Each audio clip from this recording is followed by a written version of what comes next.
Hi అండి, నమస్తే. నేను శ్రీలత. ఈరోజు ఒక రెసిపీతో మేము ముందుకు వచ్చాను.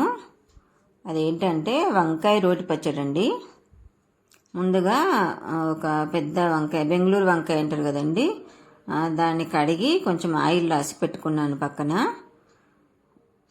చూసారా, ఆ విధంగా మొత్తం ఆయిల్ అప్లై చేసి పక్కన పెట్టుకొని దానికి ఇప్పుడు మనము ఘాట్లు చేసుకోవాలండి. ఒక 5-6 వైపులా ఘాట్లు చేసుకుంటే ఏంటంటే లోపలి వరకు చక్కగా ఉడుకుతుంది. ఘాట్లు చేయలేదనుకోండి ఉడకదొకటి, టప్ టప్ అని సౌండ్ కూడా వస్తుంటుందండి. అందుకనే మంచిగా ఘాట్లు చేసేసి ఆ ఘాట్లలోనే నేను పచ్చిమిర్చి ఉన్ను వెల్లిపాయలు కూడా దాంట్లో దూర్పుతున్నానండి. అవి కూడా చక్కగా ఉడికినట్టు అవుతాయి. ఇంకా మనం నూనె గిన్నె వేసి వేయించాల్సిన అవసరం ఉండదు, చక్కగా ఉడికిపోతాయి అవి కూడా. అలా మనకు ఎన్ని మిరపకాయలు అవసరం ఉంటే అన్ని అలా పెట్టుకోవచ్చు. ఒకవేళ దాంట్లో సరిపోలేదంటే ఉట్టిగా స్టవ్ మీద అయినా మిరపకాయలు కాల్చుకోవచ్చు. నేను ఇంకొక 4 అలానే కాల్చి వేసా. తర్వాత ఇందులో ఒక 4 పెట్టి తర్వాత ఒక 4 కాల్చి వేసాను.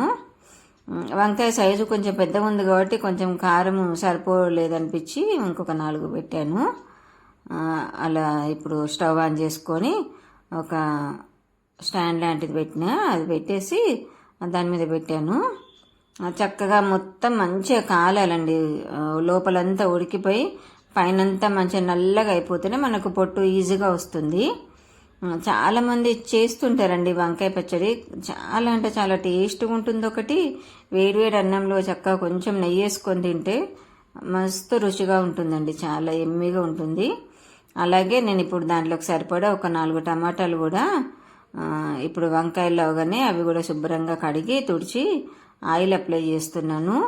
చేసేసి అవి కూడా కాల్చుకోవడమేనండి.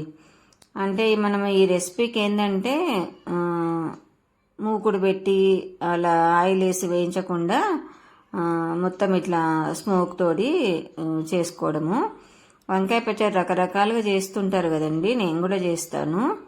ఈ రోజైతే ఈ విధంగా చేశాను. అలా ఈ వంకాయ కాలేలోపు టమాటాలు కూడా మనకు పక్కన కొంచెమన్నా ఫ్లేమ్ ఉంటుంది కదా, ఆ ఫ్లేమ్తో అవి కూడా కాలిపోతుంటవి, ఉడుకుతాయి అన్నట్టు. ఒకటేసారి మనకు అన్నీ అయిపోతాయి. అలాగే కొంచెం దానికి సరిపడా కొంచెం చింతపండు తీసుకొని కొంచెం అంత వాటర్ వేసి పెట్టాను. అంటే వాటర్ వేయమనం కానీ ఆ చింతపండు కొంచెం నానాలని, మనకు రోట్లో దంచినప్పుడు కొంచెం నాని ఉంటే ఈజీగా నలుగుతుంది కదా అని అలా నానబెట్టాను. వంకాయ మట్టుకు చుట్టూ అన్ని వైపులా చక్కగా కాల్చుకోవాలండి. అలాగే ఇలాగ మనము వంకాయ లాగానే మనం సొరకాయ పచ్చడి కూడా చేసుకోవచ్చండి. ఇట్లా చాలా బాగుంటుంది అది కూడా. నా ఛానల్ సబ్స్క్రైబ్ చేసుకోండి, లైక్ చేయండి, కంటెంట్ కూడా షేర్ చేస్తూ ఉండండి. ఇప్పటివరకు సబ్స్క్రైబ్ చేసుకున్న వాళ్ళందరికీ చాలా చాలా థ్యాంక్స్ అండి. చూసారా, మొత్తం వంకాయ అంతా కాలిపోయింది. టమాటాలు ఏమంటారు, ఉడికినాయి. కాలనీ అనొద్దు, ఉడికినాయి చక్కగా. వంకాయ కూడా ఉడికిపోయింది. ఈ పచ్చడి మాత్రము ఎమ్మి పచ్చడి అని చెప్పొచ్చండి. ఇన్నిసార్లు చెప్తున్నా అంటేనే మీకు అదంతా బాగుంటుందని మీకు అర్థమైపోయి ఉంటుంది కదా. చక్కగా కొంచెము చల్లారిన తర్వాతనే పొట్టు తీయాలి, కానీ నాకు టైం లేక కొంచెం వేడి ఉన్నప్పుడే తీస్తున్నానండి. టమాటాలు కొంచెం ముందు తీసా కాబట్టి స్టవ్ నుంచి అవి కొంచెం పర్లేదు. వంకాయ మట్టు కొంచెం వేడిగానే ఉందండి. కొంచెం ఒక 5 నిమిషాలు అయినాక తీద్దామని ఆగిన, కాకపోతే టైం అవుతుందన్న తొందర చేసుకోవాలని ఇది. ఇటు పక్కన ఎలక్ట్రిక్ కుక్కర్లో రైస్ పెట్టాను. రైస్ దాదాపు ఈ మధ్యలో విడిగానే వండుతున్నానండి. ఈరోజు కొంచెము ఇది పని ఎక్కువ ఉంటుందనేసి ఎలక్ట్రిక్ కుక్కర్లో పెట్టేశాను. ఎలక్ట్రిక్ కుక్కర్లో కూడా రైస్ తినొద్దు అంటున్నారు కదండి, కానీ అప్పుడప్పుడు తప్పదు కదండి. ఇలాంటి సౌకర్యాలకు అలవాటు పడ్డ వాళ్ళము అప్పుడప్పుడు తప్పదు. రోజు విడిగా వండాలంటే కొంచెము టైం పడుతుంది కదా. మిల్లెట్స్ అలాంటివి అయితేనేమో కంపల్సరీ విడిగానే వండుతావు కాబట్టి ఇట్లా వైట్ రైస్ పెట్టినప్పుడు తప్పట్లేదండి పెట్టడము. మీలో ఎంతమందికి వంకాయ పచ్చడి రెసిపీ తెలుసో నాకు కామెంట్ పెట్టండి. ఎంతమందికి ఇష్టం కూడా పెట్టండి. ఎందుకంటే మా ఇంట్లో మా పెద్ద పాప తింటుంది కానీ చిన్నామె తినదు, వంకాయ వెంటనే తినదు ఆమె. అలా పిల్లలు చాలామంది వంకాయ తినరండి. కాకపోతే కొంచెం ఇక ఒక ఏజ్ వచ్చినాక మాత్రం అలవాటు చేసుకుంటున్నారులేండి. చూసారా, అవి చక్కగా ఉడికిపోయిన తర్వాత పచ్చిమిర్చి చూసారా మంచిగా ఉడికినట్టు అయిపోయింది. ఇది ఏంటంటే మనం వితౌట్ ఆయిల్ రెసిపీ అని చెప్పొచ్చండి. లాస్ట్కి మాత్రం మనం కొంచెము పోపులో మట్టుకు నూనె వేసుకోక తప్పదు. ఒకవేళ పోపు అవసరం లేకుండా కూడా కొంతమంది చేసుకుంటారండి. పోపు అవసరం లేకుండా అసలు వితౌట్ ఆయిల్ రెసిపీ అని చెప్పొచ్చు ఇది. ఎవరన్నా కొంచెం డైట్లో ఉండి ఆయిల్ వద్దనుకునే వాళ్ళకైతే ఇంకా పోపు అవసరం లేకుండా డైరెక్ట్ అయినా తినేయచ్చు, బాగుంటుంది.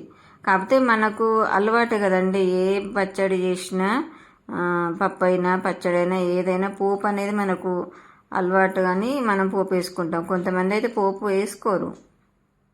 చూసారా, మీతో మాట్లాడుతుంటేనే టమాటాల పొట్టు తీసాను, పచ్చిమిర్చి వెల్లిపాయలు కూడా దాంట్లో రోట్లో వేసాను.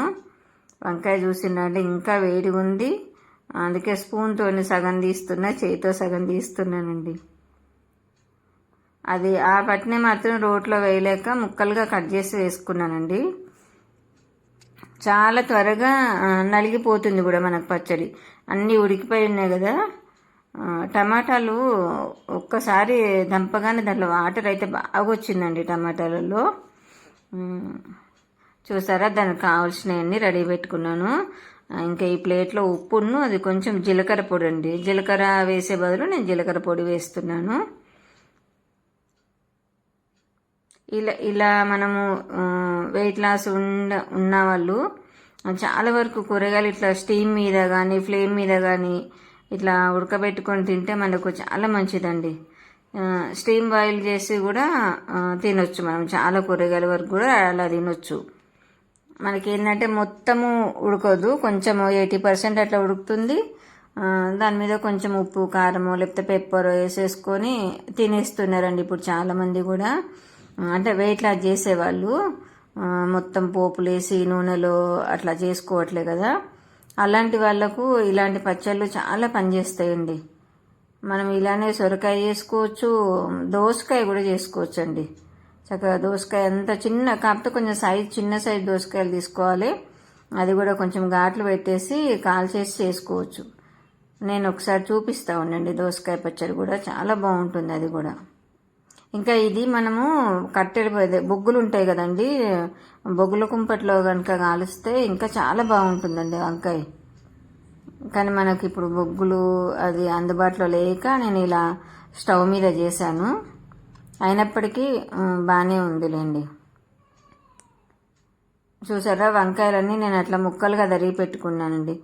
పెద్ద రోల్ ఏమో బయట ఉండిపోయింది, కిచెన్లో ఈ చిన్న రోల్ ఉందని దీంట్లోనే చేస్తున్నా. కొంచెం రోల్ మొత్తం నిండిపోయిందండి పచ్చడితోటి.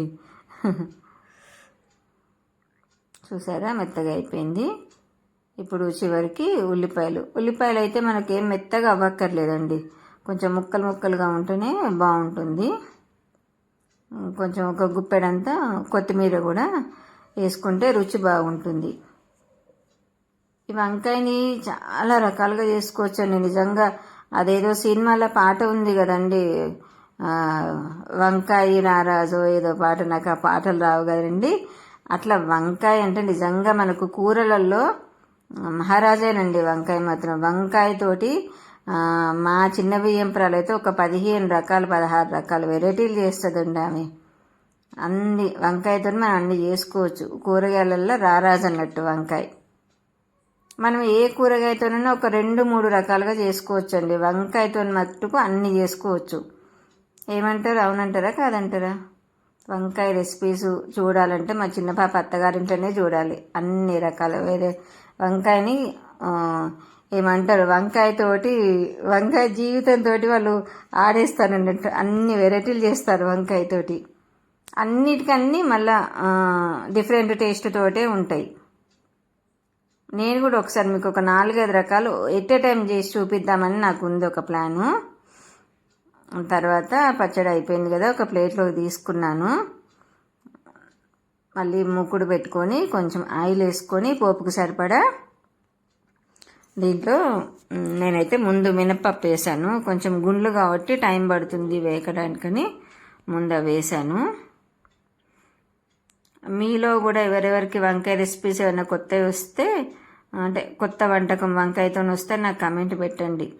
అందరం చేసుకుందాం, అందరం ఒక టీం లాగా, మన యూట్యూబర్స్ అందరం ఒక టీం లాగా, కుకింగ్ ఛానల్ వాళ్ళందరూ కూడా ఒక టీం లాగా ఒక్కొక్కళ్ళకి తెలిసిన వెరైటీలు ఒక్కొక్కరు ఇట్లా షేర్ చేసుకుంటూ చేసుకుందాం ఫ్రెండ్స్. బాగుంటుంది, అందరికీ కూడా వీడియోలు అందుతాయి కదా. అది కూడా ఎలా ఉంటుందో ఈ ప్లాన్ కూడా నాకు కమెంట్ చేయండి. చూసారా, పోపులో ఆవాలు, జీలకర్ర, ఎండుమిర్చి కూడా వేసాను, పసుపు వేసాను, ఇంగువ మట్టుకు కంపల్సరీ. చూసారా, ఇంగువ కూడా వేసాను, చివరిగా కరివేపాకు వేసాను. ఇప్పుడు మనము ముందుగా పచ్చడి నూరి పెట్టుకున్నాం కదా, దాన్ని అంతా దాంట్లోకి వేసేస్తున్నాను. అంటే స్టవ్ కట్టేసిన తర్వాతనే వేయాలి. వేసేసి మొత్తం మంచిగా చక్కగా పోపంతా కలిసేట్టుగా కలుపుకోవడం అనండి. చాలా ఈజీగానే అవుతుంది, కాకపోతే కొంచెం నేను రోట్లో చేసిన కాబట్టి కొంచెం టైం పట్టింది. అదే మిక్సీలో అయితే చాలా త్వరగానే అయిపోతుంది. వేడి వేడి అన్నంలో నెయ్యి వేసుకొని కలుపుకొని తిన్నానండి వెంటనే కూడా. చూడండి, అంటే ఇది వీడియో ముందు తీస్తా కదా, నేను వాయిస్ తర్వాత ఇస్తాను వీడియోకి, కాబట్టి అట్లా తిన్నానండి అని చెప్తున్నాను. ఇంక ఇప్పుడు ప్లేట్లో కొంచెం రైస్ తీసుకొని, నాకు ఇంకా చూస్తే నోట్లో నీళ్ళు వచ్చేస్తున్నాయి, ఇంకా తినాలనిపించింది. అందుకే ప్లేట్లో రైస్ పెట్టుకొని చక్కగా కొంచెం నెయ్యి వేసుకున్నా ముందే రైస్ మీద, అది క్లిప్ రాలేదు. కలుపుకొని తినేసానండి. వేడివేడిది 4 ముద్దలు తినేసాను, అంత కమ్మగా ఉందండి. చూస్తుంటేనే నాకు పచ్చడి చేస్తుంటేనే నా నోట్లో నీళ్ళు వచ్చేసినాయి. Okay friends, bye. మరొక మంచి వీడియోతో, రెసిపీతో మళ్ళీ మీ ముందుకు వస్తా. సబ్స్క్రైబ్ చేసుకోండి, లైక్ చేయండి. Bye bye.